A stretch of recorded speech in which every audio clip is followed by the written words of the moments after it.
Su sustancia está hecha de evocación, recuerdo, rememoración y de lo que toma del porvenir. Porque es una parte fundamental de nuestra identidad. Somos nuestra memoria. El programa de Lina que nos lleva de viva voz con los especialistas. ¿Qué tal? ¿Cómo están? Me da muchísimo gusto saludarles desde Radio INA. Les acompañamos en la conducción de este espacio José Ángel Domínguez. Hola, José Y Rita Ángel. Abreu, es un placer saludarte, Rita. Igualmente. Y a todos nuestros amigos y amigas. La Secretaría de Cultura y el Instituto Nacional de Antropología e Historia los invitan a acompañarnos en la emisión de la serie Somos Nuestra Memoria. En esta ocasión contamos con la presencia del doctor Juan Antonio Siller. Nos es muy grato dirigirnos a usted, doctor, para platicar en esta ocasión del tema Los Camposantos como patrimonio y paisaje cultural. Bienvenido, muchas gracias por su tiempo. Pues muchas gracias por la invitación y la posibilidad de platicar un tema de tanto interés para todos nosotros. Yo creo que sí, yo creo que es interesante, si les parece bien, definir qué es paisaje cultural y por qué los camposantos tendrían que ver con esta categoría, doctor.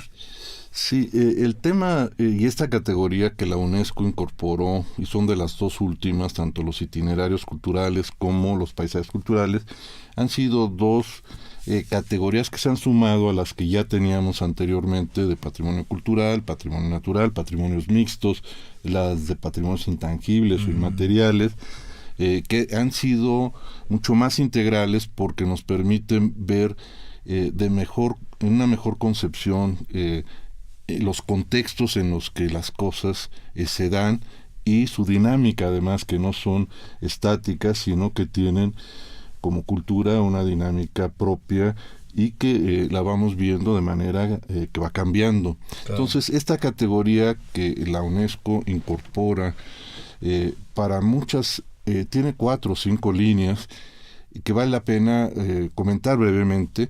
Una de ellas retoma lo que era la arquitectura de paisaje, que son los jardines históricos, que además son muy importantes, y que son paisajes culturales, son paisajes diseñados por el hombre, de carácter recreativo, en el caso de los jardines, y hasta ahí se había limitado como jardines históricos, arquitectura de paisaje era como le llamábamos, pero esta otra categoría, paisajes culturales, nos permite ampliar esa parte de diseño a otras que serían las de tipo arqueológico, por ejemplo, y incorporar sitios como la minería romana. Hay un sitio declarado en España, en las Médulas, en donde es un paisaje relictio, es un paisaje que se usó, modificó el entorno por el trabajo que se hizo, y es la minería que tenemos también prehispánico, colonial, en muchos de los sitios en México, y que en el caso de Europa y en España fue incluido como un momento histórico en donde hubo una interacción y modificación al paisaje. Esa sería una segunda versión de este tema, de los paisajes culturales. Una más son los paisajes culturales evolutivos, y eso nos permite incorporar áreas donde hay una actividad cultural económica y de tradición, como serían los campos de cultivo, es decir, los paisajes arroceros, las terrazas, las chinampas, es decir, sitios en donde ese paisaje cultural modificado ha permitido tener una vida y una continuidad, es decir, sitios que han tenido una tradición de más de 1000 años en que esa relación y ese equilibrio se ha establecido, y que antes decíamos es que son campos de cultivo, no son patrimonio. Sí, son patrimonio porque implica un conocimiento, una apropiación y un patrimonio inmaterial también.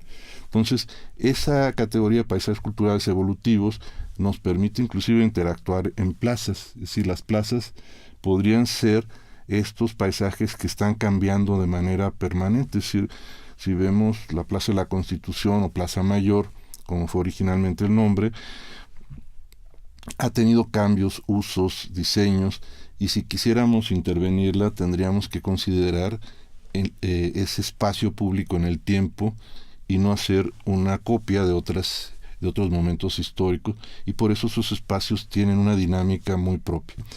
Hay una más que son los simbólicos, y esos son muy interesantes porque pueden ser simbólicos religiosos, como sería el Cerro del Tepeyac, claro, y toda esa connotación. todos los paisajes, el Cerro Tlaloc, el de la Estrella, Uh-huh. que en las culturas mesoamericanas fueron y siguen siendo muchos de ellos de un gran valor, y muchos pueden ser paisajes también artísticos, es decir, zonas donde los pintores en Francia tomaban paisajes como podría ser la Toscana en Italia, o los impresionistas, donde hay paisajes que están registrados en una gran cantidad de galerías. O los nuestros de José María Velasco, por ejemplo. Los nuestros, ¿no?, de de José María Velasco, y que además el tema de los volcanes, a todos los viajeros desde el siglo XVI en adelante les impresionó siempre el paisaje mexicano, y les impresionó los volcanes. Claro. O sea, los volcanes era un tema de la escritura, de las novelas, de los textos que se enviaban, en fin, de todo. Y esos, aunque no estamos modificándolos físicamente, sí hay una modificación simbólica, artística o religiosa.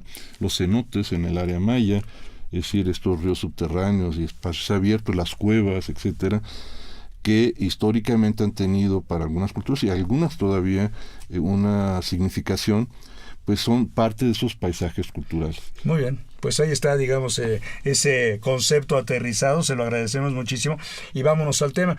¿Hay diferencia, doctor, entre un camposanto, un panteón, un cementerio? ¿Qué diría usted?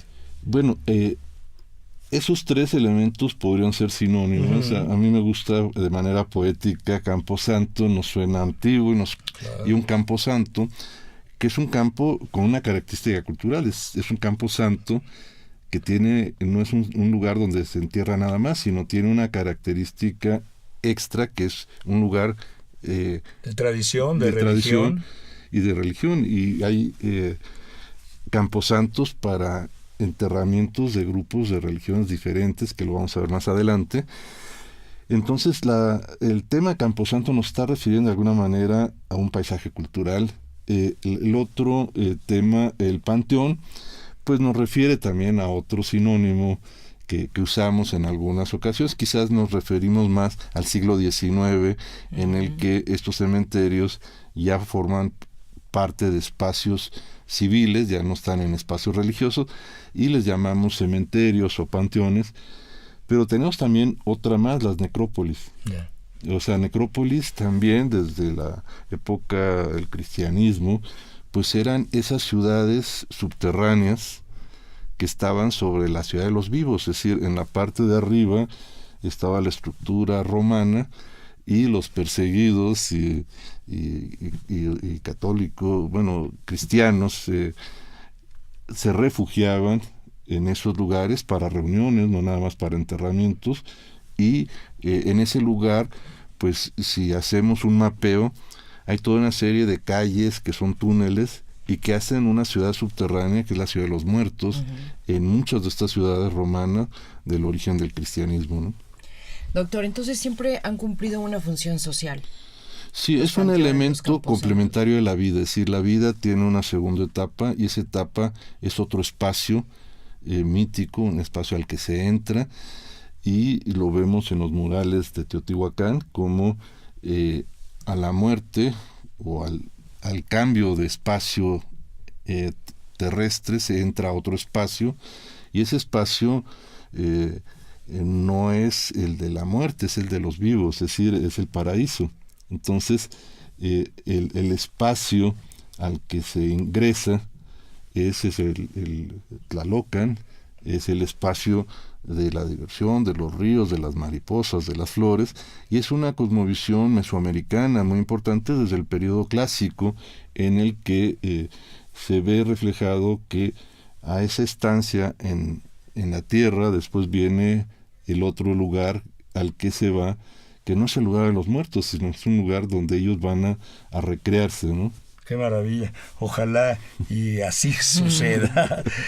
Se sabe, está documentado, doctor, qué tan antiguos son los camposantos, son los panteones en la historia de la humanidad.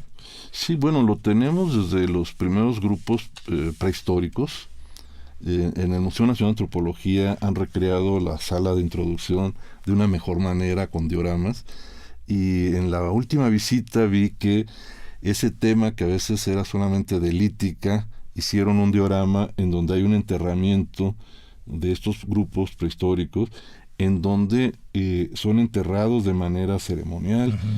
Se ponen flores y se agregan cosas del cazador, etcétera.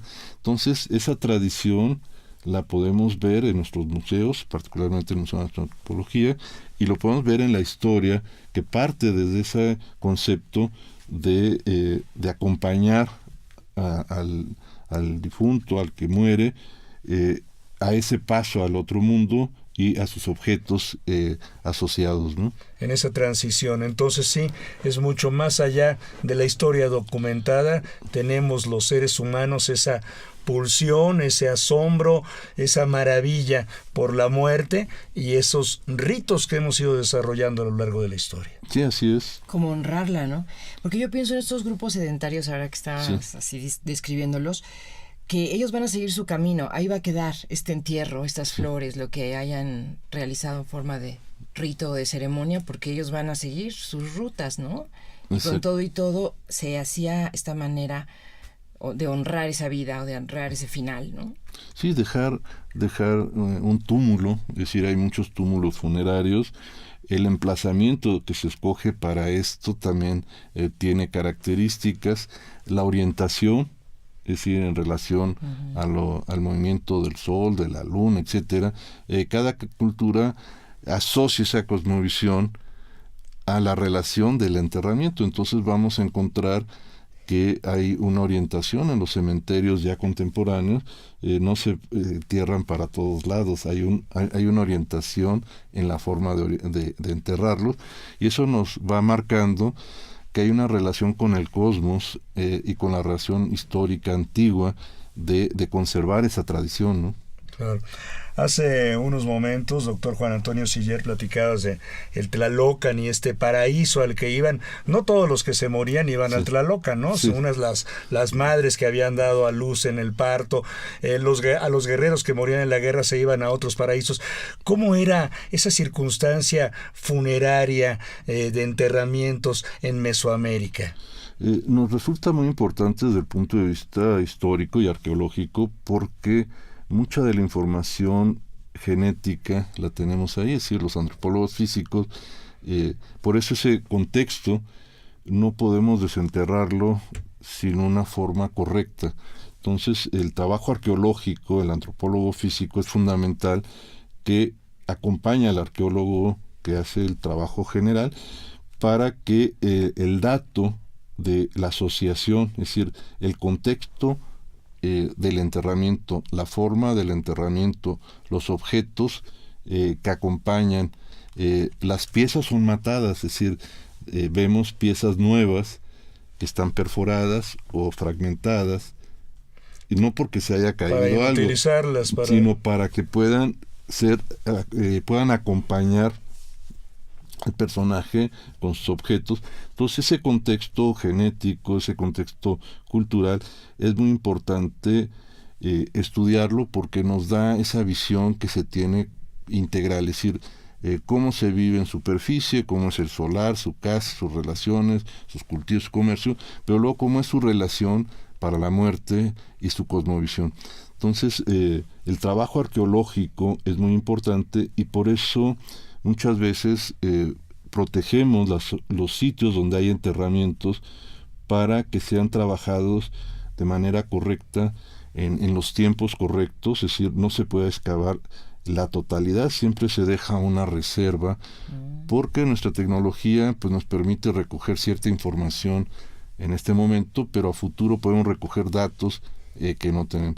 Yo recuerdo en los trabajos del Centro Histórico en San Lázaro, al bajar los niveles de la iglesia para recuperar el nivel original de los hundimientos y asolves que había tenido el templo, se encontraron muchos enterramientos en frente de la iglesia, en lo que era el atrio, y el trabajo de los antropólogos físicos fue fundamental, porque de la información que obtuvieron ahí, pues pudieron saber el tipo de población, la alimentación, las enfermedades, las epidemias. Sí, muchos datos, muchísimos datos. La arqueología es la interpretación de los materiales arqueológicos, nos permite obtener información que a lo mejor en un archivo no está, o a lo mejor en el archivo marca que hubo algo, pero no nos dice la intensidad ni a quiénes afectó.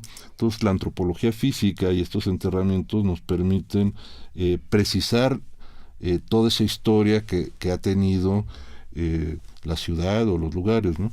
Un verdadero viaje al pasado, doctor. Sí, es un archivo. Sí, pero ¿qué sucedía? O sea, estos terrenos en donde se entierra a los muertos en Mesoamérica, por ejemplo, a lo mejor estamos muy permeados por esta cultura cristiano-católica que hablamos de bendiciones, de bendecir de panteón, del Campo Santo.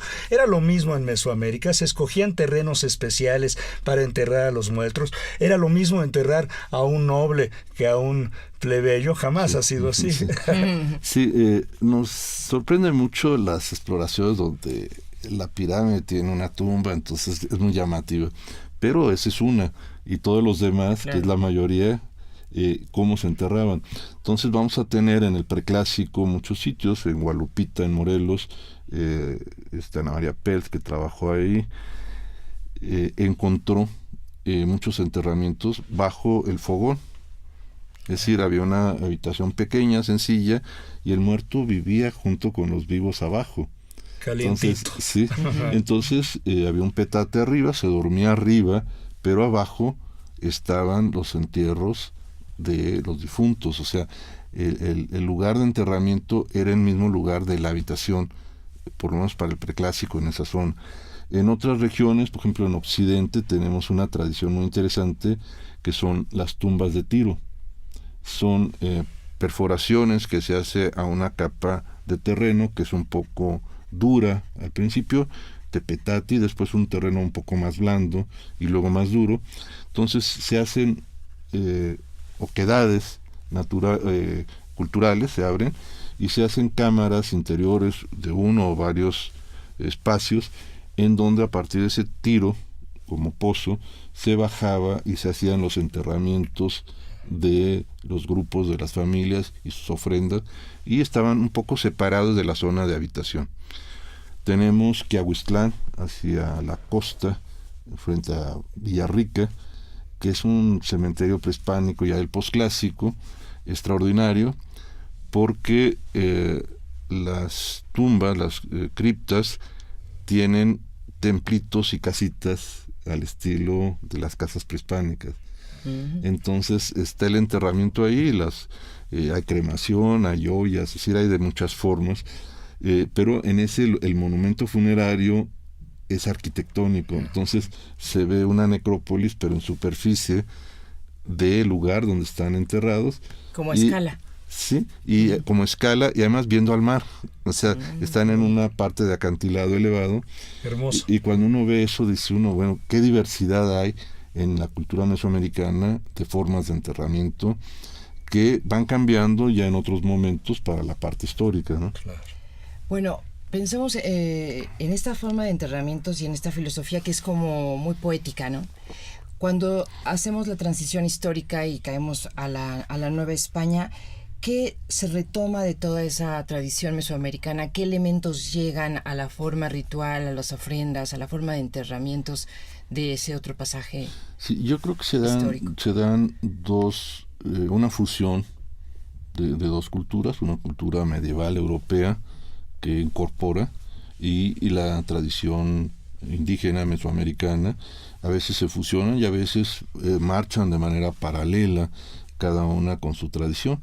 Podríamos decir que los edificios, las primeras edificaciones del siglo XVI, las capillas abiertas y luego en su segunda etapa el templo, el atrio y el convento, su zona de enterramiento principalmente para población española, criolla y quizás algún otro, era ocupado lo que era la nave del templo.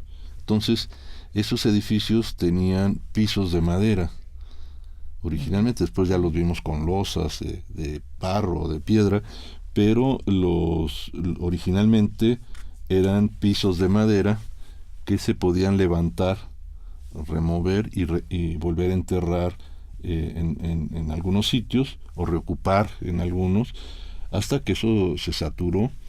Algunos tienen un osario abajo del altar principal, y eso es parte de ese primer espacio funerario en el siglo XVI, que después se fue ampliando a adosamientos al templo. O sea, se quería dentro de la misma iglesia, digamos. Se quería estar cerca al edificio principal.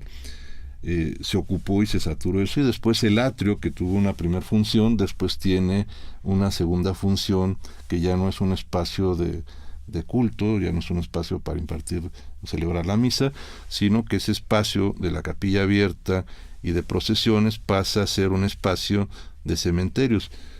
Los atrios pasaron a ser los cementerios de muchas de las poblaciones, ya con una población mestiza, criolla, etcétera, que no se enterraba ya en el interior del templo, sino en espacios del atrio. Y estos atrios se fueron saturando también, y vemos muchos de ellos en donde se han removido y se ha quedado como espacio verde exterior, pero abajo hay enterramientos. Se saturaron todos, y no es hasta el siglo XIX con Juárez que se crean por primera vez los panteones, los cementerios civiles.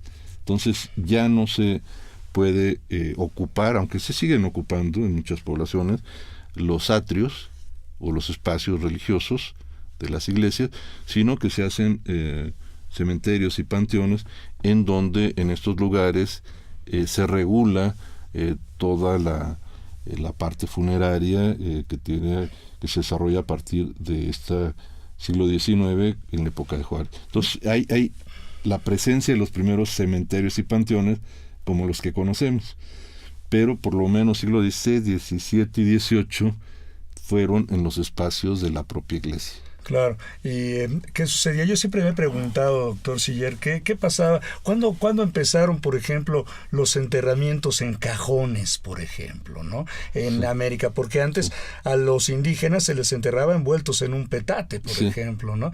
¿Y qué pasaría entonces con estos indígenas no creyentes o sí creyentes, a lo mejor que no tuvieran espacio en Tierra Santa, ¿no? Pues los enterraban en sus pueblos, en sus comunidades, otras maneras, ¿no? Sí, se enterraban en sus lugares, y tenemos en las excavaciones arqueológicas, pues tenemos la forma de enterrarlos, es decir, tenemos en ollas fetal, ¿no? En decúbito, en fin, hay muchas, los antropólogos físicos las tienen muy bien establecidas sus tipologías, y tenemos los petates, que son parte, inclusive palabras como se petateó, es decir, se murió. Y el otro día, ahora con estas fiestas de muertos que se aproximan, hay muchos dichos y palabras que tienen que ver con alguien que ya no está vivo, que se murió, y algunas resultan muy, muy curiosas, ¿no? Sí. Pero el petate fue una forma de ocupar, de envolver, de enterrar, los cajones funerarios de madera, que ya también aparecen quizás más en el momento ya una tradición más medieval. Y tuve la oportunidad en uno, no quería yo excavarlo, pero salió y tuve que recuperarlo. Estaba asociado con cal, es decir, el cajón tenía cal, tenía el enterramiento, la orientación correcta, algunos objetos asociados, botones y cosas que aparecieron, pero la cal servía para conservar, es decir, que evitar que la descomposición causara algún problema, como se hacía para las casas blanqueándolas, ¿no? Entonces la cal se usaba también para ponerla en los cajones funerarios, al menos en algún momento se usó así, y estos espacios y estas tradiciones ya van con una fusión del tema medieval, es decir, quizás muchas de las tradiciones ahora pensamos y las queremos traer desde época prehispánica, pero ya tienen una influencia, algunas de ellas, que no vienen de esa tradición, vienen de una tradición medieval. Hacían el Camino de Santiago y llegando a Finisterra, que es el último punto después de Santiago de Compostela, llegué a un pueblo en donde me llamó la atención. Había un pequeño albergue, era una casa acondicionada donde los peregrinos podíamos pasar la noche y continuar, y vi en una casa cerca de ahí de la población, era un caserío pequeño, mujeres de negro quemando ropa, entonces con palos, no la tocaban. Entonces pregunté, no quise acercarme mucho, y me dijeron, hay un difunto, se queman sus cosas, quemaban la ropa, estaban quemando la ropa para no tener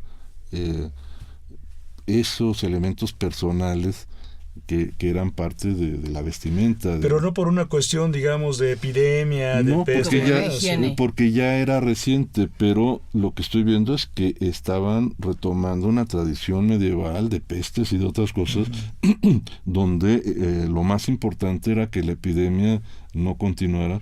Y esto fue hace unos 10 años, más o menos. O sea, ha quedado en una cultura europea esa forma de hacerlo, mientras que en el caso nuestro, por ejemplo, en Morelos, el Día de Muertos, el altar, se pone ropa del difunto y se viste, es decir, se hace una tradición que es interesante, que es visten un personaje o rellenan un personaje con ropa del difunto.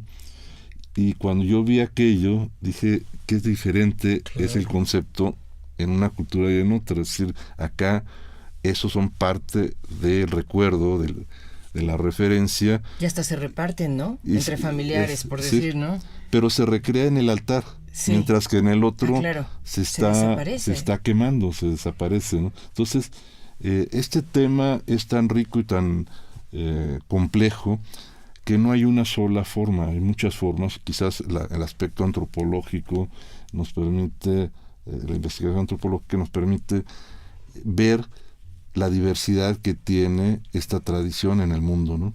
Y ahí creo que es interesante que México obtuvo de estos estudios y trabajos que hace la UNESCO. La fiesta de muertos fue una de las primeras tradiciones y declaratorias de patrimonio inmaterial que tuvo México en esta lista que se abrió de patrimonio inmaterial intangible. Y la tradición, o sea, no nada más la fiesta de muertos, sino el contexto tan rico que se tiene en la zona lacustre de Michoacán, Pátzcuaro, en esta celebración que convoca a toda la población a actividades compartidas, por flores, sembrarlas, de artesanal, gastronomía, en fin. Las procesiones, etcétera, que siguen existiendo, haciendo un recorrido de Puebla, de Huejotzingo, haciendo la ruta de los conventos, pero a pie, de Huejotzingo a Morelos. Coincidió la fecha que hicimos ese recorrido, caminando durante varios días, que era unos días antes de las fiestas de muertos, y vimos los campos llenos, tanto en Puebla como en Morelos, de flores. Familias enteras que iban a recogerlas, y después la comercialización, la venta en los cementerios, los mercados, y después todos los cementerios adornados. Entonces, es toda una actividad en la que todos participan, todas esas comunidades en esa región, como en Michoacán, Morelos y en Oaxaca, participan en esa actividad que rebasa una simple celebración de un día, es decir, implica el tipo de flor, el sembrar las flores, los adornos, etcétera. Entonces es una parte muy compleja y muy completa, además de esta cultura de México, una cosmovisión, ¿no? De una cosmovisión actual, ¿no? Por supuesto. Yo digo que la muerte se ha ido como profesionalizando de alguna manera, burocratizando también de otra, y de aquellas épocas en las que la familia enterraba a sus muertos o la comunidad, ahora pues hay una serie de trámites y tal terribles. Pero el sepulturero, por ejemplo, Sí. ¿Se tiene noticia de cuándo empezaron a ejercer su oficio los sepultureros, doctor? Bueno, hay hay un grupo, inclusive el ICOMOS, que es el Consejo Internacional de Monumentos y Sitios, agrupa en sus comités científicos y hace unos años incorporó un comité científico que es el de arquitectura funeraria. Entonces hay todo un grupo de especialistas que están estudiando toda la relación desde la parte de las comidas, los personajes que participan, y luego además de esta organización de ICOMOS de UNESCO México están algunas asociaciones de arquitectura funeraria. Hay una que tiene 14, 15 años, y he participado en 2 o 3 congresos de ellos en Puebla, en que se han dedicado anualmente a tener una reunión y a tratar temas relativos a todos los aspectos que tienen que ver con esto. Yo estuve en la de Puebla hace algunos años y fue la primera a la que me invitaron, y ahí incorporé esta categoría y les dije por qué no llamarles a los camposantos o identificarlos en un contexto mucho más integral como paisajes culturales. Y les gustó la idea porque nos permitía no nada más verlas como criptas juntas y un grupo o un polígono, sino como un concepto mucho más dinámico.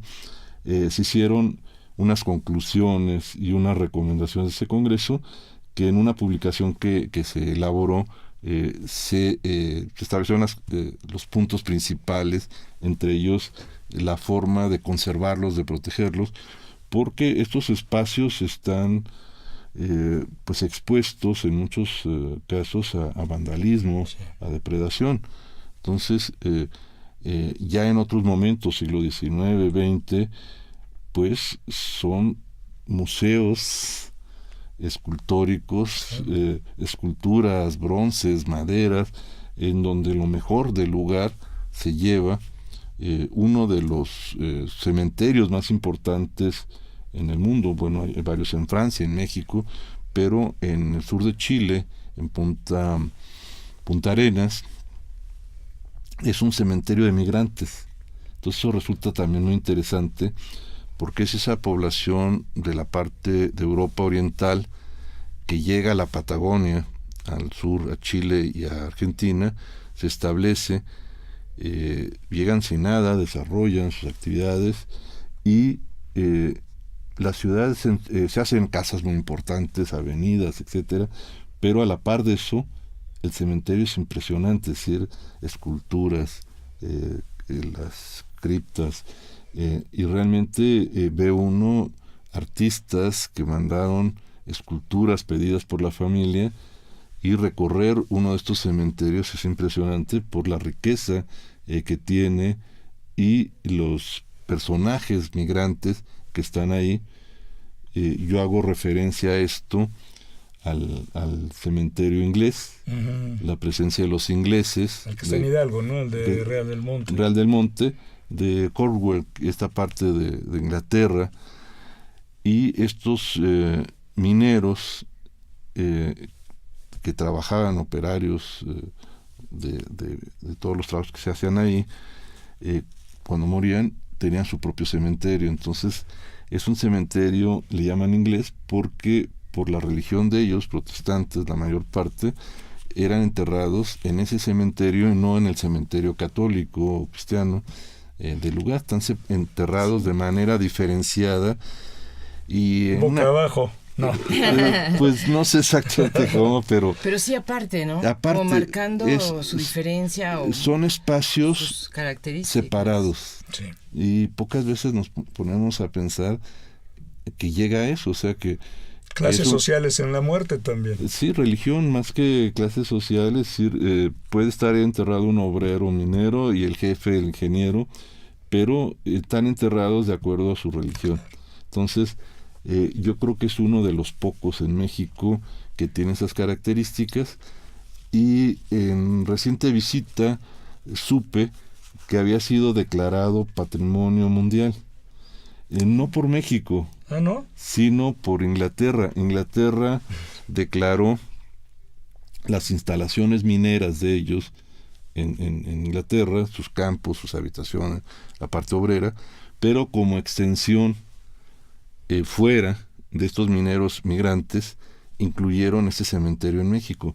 Entonces está en la lista de Patrimonio Mundial de Inglaterra, de un cementerio inglés fuera de Inglaterra. Qué interesante. Entonces lo tenemos nosotros y es una custodia importante la que se tiene que hacer, ¿no? Y la cultura pues rebasa las fronteras, por supuesto, ¿no? Y estos paisajes culturales muchas veces no tendrán o poco que ver o nada tal vez con los estados-nación.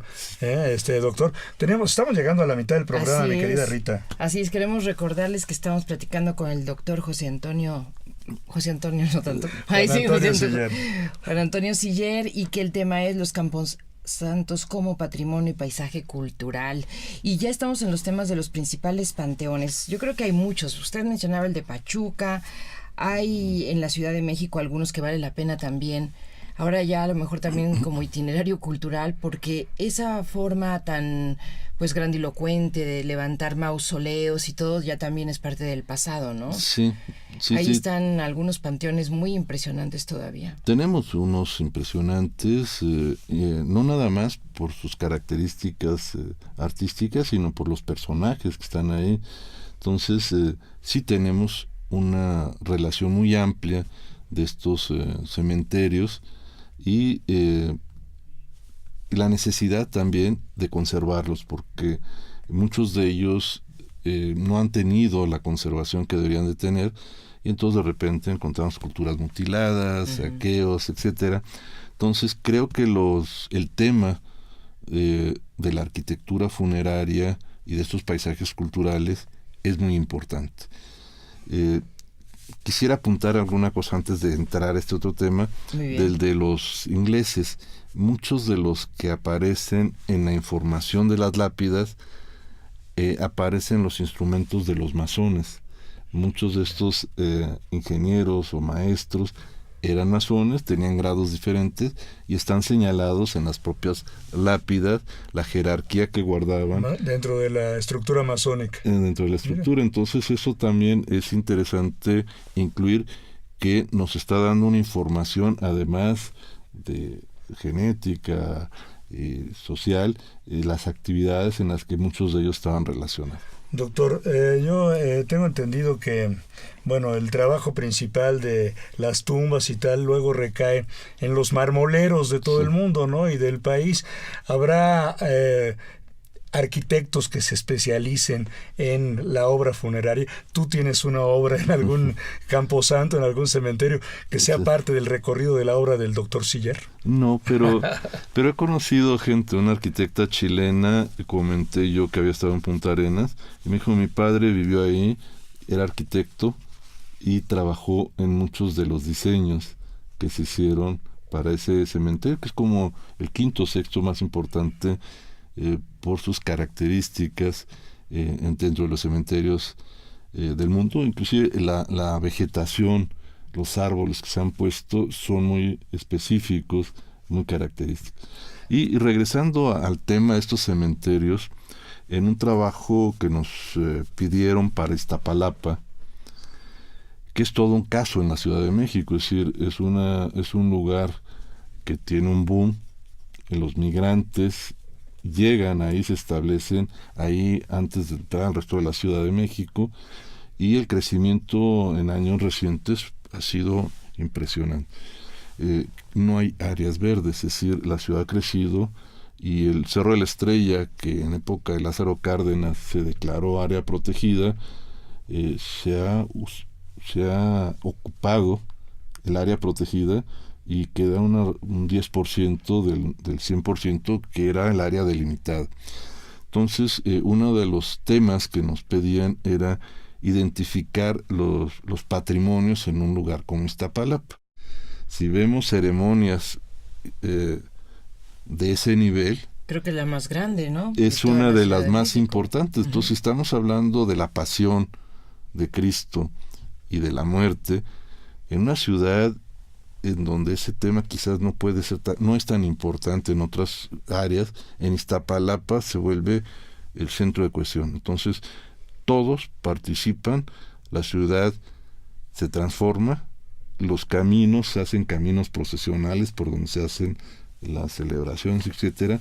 Pues vean la importancia de una actividad funeraria dentro de la ciudad, que a lo mejor no habíamos percibido ese aspecto.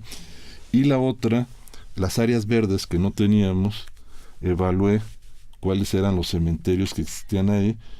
Pues pueden ser áreas verdes, no para hacer actividades recreativas, pero sí son áreas pulmón, claro. Son áreas que permiten una mejoría de las condiciones.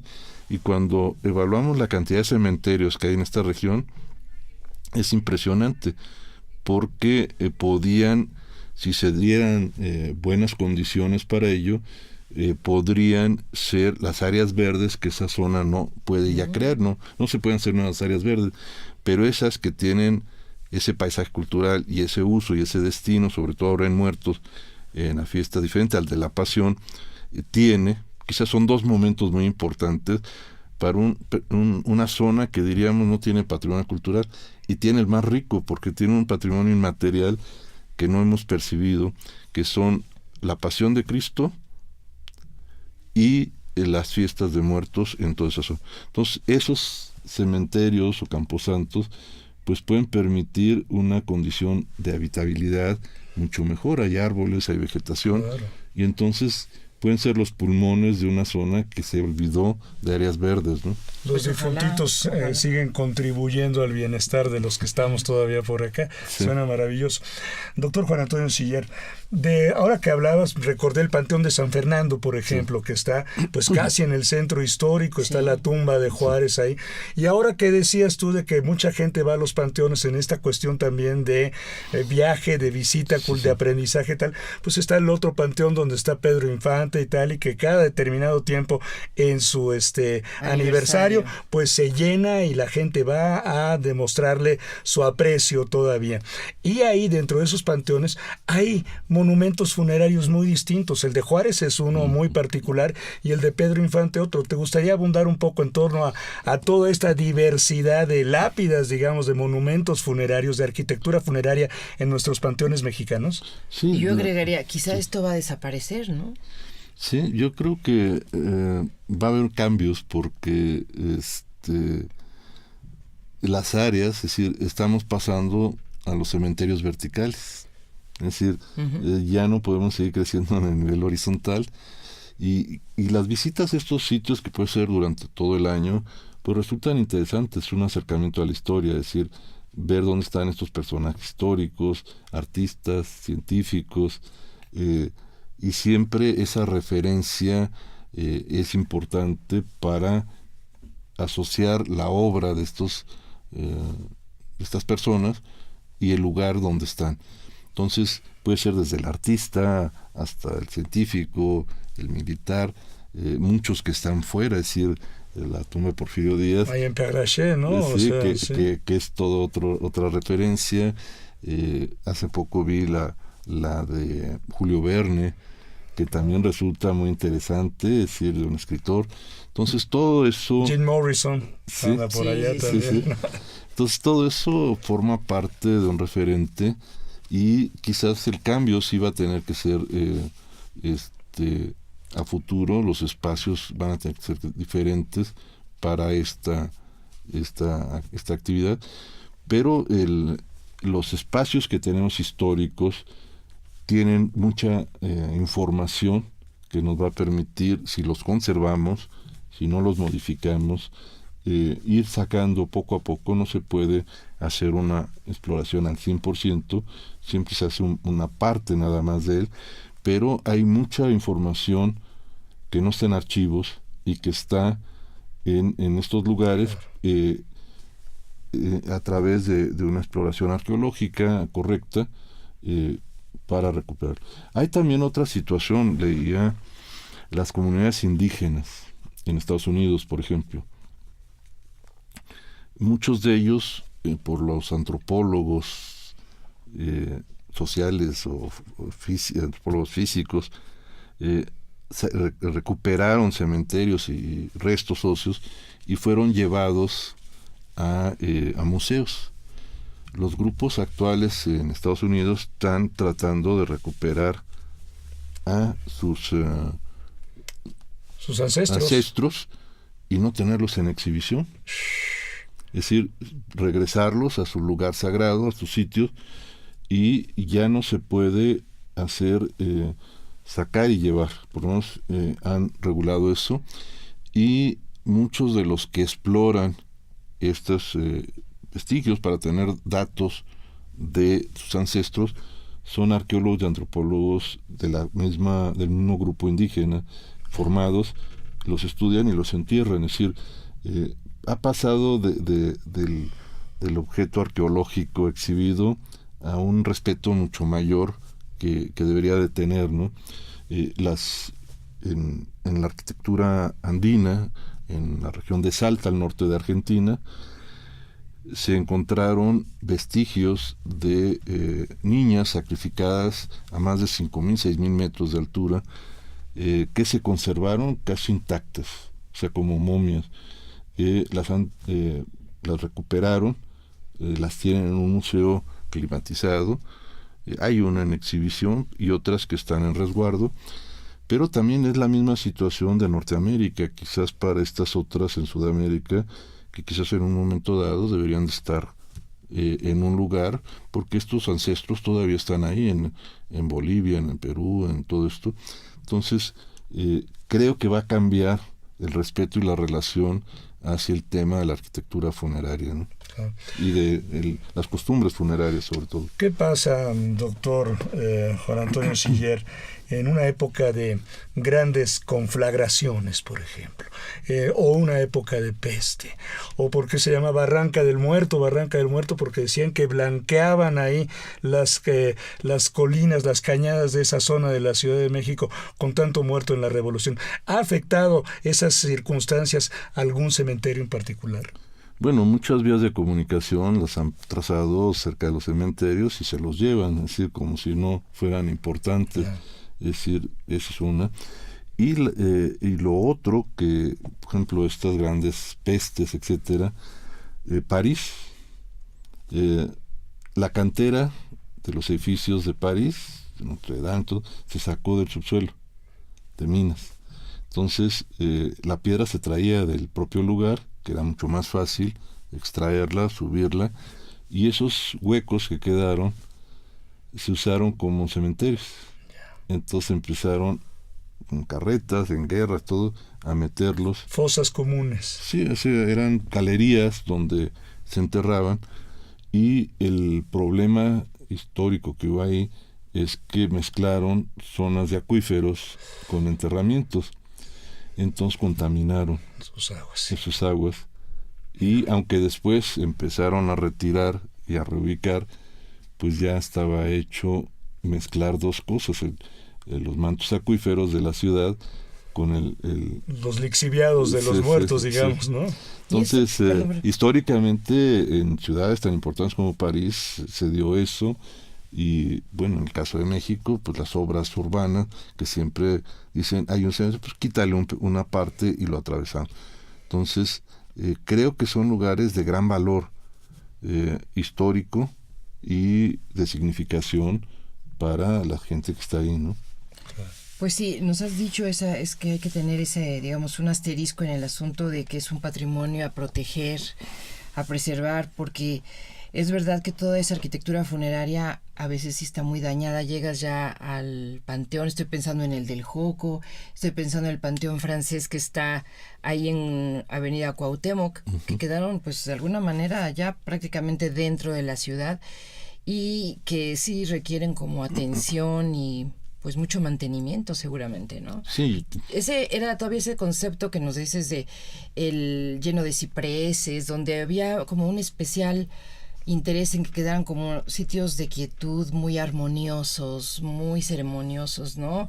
Largos pasillos, así recorriendo de un lado a otro, pues enormes mausoleos. Sí, había el espacio, suntuosa, ¿no? Era una forma hasta suntuosa. Había un cierto urbanismo, es decir, había la avenida, la glorieta, los nombres a las calles, las flores que se sembraban en áreas diferentes, y había el espacio, había el diseño, arquitectura de paisaje para el cementerio. Claro. y había todo esos espacios, esa sociedad. Han caído muchos ya en abandono, el mantenimiento es costoso, pero creo que bien vale la pena porque son lugares en donde hay una presencia histórica importante, documental y artística. Es decir, el tema del arte lo podemos ver ahí en la iconografía. Hace poco vi un pequeño manual de iconografía de cementerios. Entonces, cada uno de los elementos que están ahí, una oveja, un ave, el diseño de los balaustres, tiene que ver con una iconografía funeraria. Entonces, creo que el acercarse a estos lugares con un poco más de conocimiento o con una visita guiada de alguien que sabe, pues uno puede apreciar el significado de la cripta, de los barandales, etcétera, de todo lo que en ese momento, para el siglo XIX o XX, significaba y estaba ahí, ¿no? Ahora que se ha hecho común la incineración de las personas fallecidas, ¿esto cambiará de alguna manera los paisajes culturales del cementerio? ¿Haremos ahora rascacielos de urnas? Pues no sabemos, es decir, hay lugares en donde no, la forma de enterramiento es diferente, es decir, se entierra en el mar, se entierra en lugares lacustres, en fin. Es decir, hay tal diversidad que hay es un paisaje cultural dinámico, es decir, vamos a tener una diversidad, y lo hemos visto históricamente, de formas diferentes de hacerlo, de ocuparlo, y cada una marca una relación en el tiempo, en el espacio. Quizás en algunos vaya a ser hacer bosques. Vi una propuesta que me pareció interesante, que era de la urna. Claro, de la ceniza. De la ceniza, ¿sí? Se hacía un envase en un campo donde no había árboles, se ponía el envase con cierto abono y se hacía crecer un árbol. Sí. Entonces no me parece mala esa alternativa de áreas verdes. Esa podría crecer con gran en el significación futuro. Y que de esa incineración, en lugar de estar en un monumento arquitectónico, esté en un elemento natural. Y entonces, o dividido en las familias, porque ya el difunto queda una parte de la ceniza con un hijo, con otro, y una parte regada en algún lugar de su preferencia, tal vez, ¿no? O sea, sí, pero un bosque en donde es la referencia a esa relación funeraria, pues podría ser, es decir, que los cementerios, los camposantos, se conviertan en bosques donde no los tenemos, y que nos sea un buen recuerdo que ese ciclo de la naturaleza se revierte nuevamente a un elemento natural que vuelve a dar vida, ¿no? Maravilloso. Doctor Sier, y el epitafio que fue tan importante, y que yo creo que, bueno, hay gente que hasta se ha puesto a escribir su propio epitafio y te dice, oye, aquí te lo dejo, tú lo pones cuando yo me muera. No saben lo que pierden al perderme. Sí. ¿También estará en peligro de extinción esos epitafios? Yo creo que no. Por ejemplo, en el caso, y ahorita me vino a la memoria, José Guadalupe Posadas. Es decir, extraordinario grabador. Sí. Las invenciones de estas calacas bailadoras, la Catrina, etcétera, y que Diego Rivera le tenía un gran respeto. Es decir, el mural de un paseo en la Alameda, claro, de alguna manera Diego Rivera Posadas, ¿no? le hace un homenaje a uno de sus maestros. Posada, claro. Y aparece, si vemos ese mural que se rescató de un sismo, el 85, ese mural que está en un costado de la Alameda y que fue trasladado, fue una obra titánica, poderlo mover, pero vale la pena que alguien que escuche este programa pueda ir y ver cómo el tema puede llevarse al arte, y cómo aparece José Guadalupe Posada junto, o sea, Diego Rivera, junto con José Guadalupe Posada, aparece una Catrina de su propio maestro, y luego todos estos personajes históricos que acompañan ese paseo surrealista histórico, porque todos están juntos en el mismo momento en la Alameda, y que es recreado por un artista. Es decir, cómo esa recreación del tema de la muerte, uno de nuestros mejores artistas lo recrea en un mural extraordinario que afortunadamente no se perdió en ese sismo terrible, ¿no? Maravilloso. Siendo como somos un país pluricultural, plurilingüístico, hablando así de las lenguas que hablamos acá, es de alguna manera lógico saltar de entornos urbanos a entornos del campo y tal, y de los pueblos originarios. Se siguen conservando en estos pueblos originarios, a pesar de nuestra modernidad de la Ciudad de México, de Guadalajara, Monterrey, siguen conservando estos pueblos indígenas originarios rituales de hace tiempo. O sea, rituales que que haya una línea de lo que hacían los antiguos prehispánicos, por ejemplo. Es difícil, porque hubo una evangelización, hubo el contacto, la influencia católica, entonces hay un traslado, y eso es necesario porque la cultura no es una reliquia, es dinámica. Entonces, muchas veces queremos llevarlos como objetos reliquia a un museo y, sobre todo, detenerlos en el tiempo. Incrustarlo en los indígenas, ¿no? Sí. O sea, todo lo demás va cambiando y quisiéramos que ellos siguieran. Nos gusta más que el museo no se modifique mucho y que estén ahí las reliquias. Exactamente. Y somos muy dados a detener las cosas que tienen dinámica. Entonces, toda esta cosmovisión pues tiene una dinámica que inclusive han mezclado cosas que no deberían de estar en versiones actuales, y sobre todo en grupos que no tienen esa relación tan fuerte como lo tienen muchas de estas comunidades, donde hay un significado todavía para esas celebraciones. Claro. Una compañera de turismo cultural de Morelos, hoy en la mañana vi una nota que sacó, describe 11 tipos de altares diferentes que ha encontrado para el caso de los altares solamente en Morelos. Entonces, esto que me preguntan, pues tiene una diversidad impresionante. Es decir, ella pudo observar en distintas poblaciones hasta 11 formas diferentes de organizar este tema en cada una de sus poblaciones. Entonces, es una cultura muy rica, es una cultura que está ahí presente y que logra mover en celebraciones tan importantes como la Semana Mayor de Iztapalapa que mencionamos, y quisiera yo agregar Antigua Guatemala. Antigua Guatemala, la ciudad se transforma en una ciudad de procesiones, muchas en España también. Es decir, el tema de la Semana Mayor, la Pasión de Cristo, se convierte en una actividad donde toda esa comunidad se ve inmersa.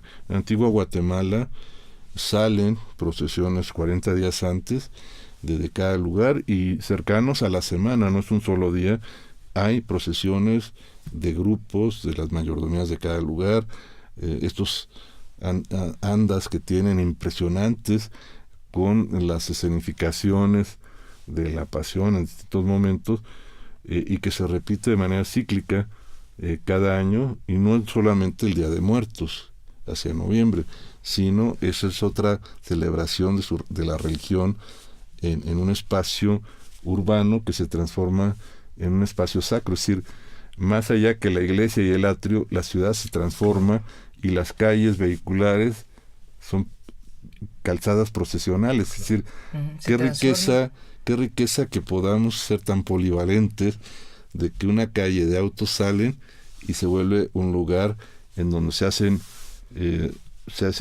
diseños con flores, con frutas en los pisos, como los tenemos también acá en México, para que pase la procesión el día correspondiente.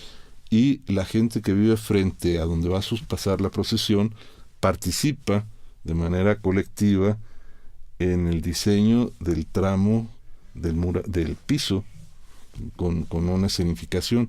Entonces, todavía este tema puede mover a toda una gran comunidad, con 1 millón de habitantes en Iztapalapa, y que le da cohesión. Yo creo que si no existiera, yo lo decía, esa fiesta que une a todos, sería una bomba de tiempo, una ciudad tan abandonada y con muchos requerimientos que debería de tener, y que este tema los cohesiona y los integra y los organiza y conviven perfectamente. Entonces, creo que es una experiencia urbana que podríamos rescatar de la Ciudad de México, de lo que sucede en Iztapalapa.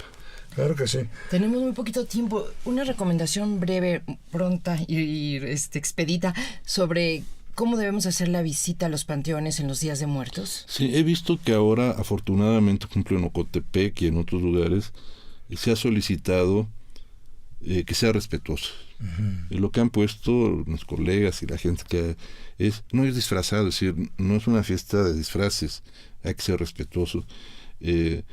No ir a romper la estructura de la gente que está ahí celebrando a nivel familiar en una cripta, la cuestión de fotografías, el comportamiento, no es un lugar que hay que llegar comiendo, sí, es un lugar donde hay otra actividad, y yo creo que se ha impactado mucho. Yo creo que los medios han impactado el que la gente vaya como si fuera un espectáculo. Y yo creo que debe de tener una capacidad de carga. Yo creo que estos sitios deben de tener un número determinado de visitantes proporcional al de las familias.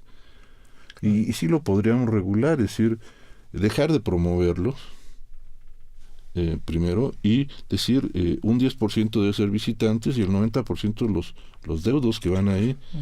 Pero a veces rebasa y hacemos un caos y destruimos una relación y agredimos a un colectivo, sí, a un colectivo social que está ahí. Entonces, más que promover, vayan y hagan esto, yo creo que hay que hacerlo con respeto, entender que no es una fiesta, aunque no la digan, sino es una celebración. 2 últimas cosas, doctor Juan Antonio Sillar, agradeciéndote muchísimo por esta charla siempre interesante. ¿Cuál es tu cementerio favorito, digamos, para el lejano tiempo, o que nunca llegue aquel en el que te gustaría estar ahí? Y algo de bibliografía que quisieras compartir con nuestros amigos. Yo creo que un pedregal sería muy interesante. Me adelanto, pero bueno, un pedregal en donde uno sea parte del espacio para regenerarlo. Y bueno, si uno es egresado de la UNAM, pues ese pedregal de la UNAM pues está sensacional. Sensacional. Y si además hay una escultura, esta escultura de Helen Escobedo, pues ese espacio me parece que sería extraordinario. No dañaríamos nada porque ayudaríamos a que esa vegetación se desarrolle, pero yo creo que debemos reintegrarnos, a mí me parece, a la naturaleza. ¿Algo de bibliografía que se pudiera encontrar en torno a este tema? Sí, bueno, se ha publicado por este grupo de arquitectura funeraria Puebla algunas memorias, hay discos, etcétera, que se han hecho. Maravilloso. Pues de esta manera, Rita Abreu y un servidor, José Ángel Domínguez, a nombre de Radio INA, damos por terminada esta emisión, que fue posible pues gracias a la generosa y siempre informada participación de nuestro invitado, el doctor Juan Antonio Sillar. Muchísimas gracias. Muchas gracias a ustedes. Pues no se olviden de los epitafios. Yo sí voy a insistir para que no perdamos esa tradición. Muchas gracias, doctor Sillar. En la realización, la Dirección de Medios de Comunicación a través de la Subdirección de Radio INA, con Gabriela Marentes. En la producción, Eván Ibaldo Morales, y controles técnicos y edición, Rubén Martínez. Hasta la próxima, amigos. Hasta la próxima. Muchas gracias. Gracias, doctor Sillar. Gracias.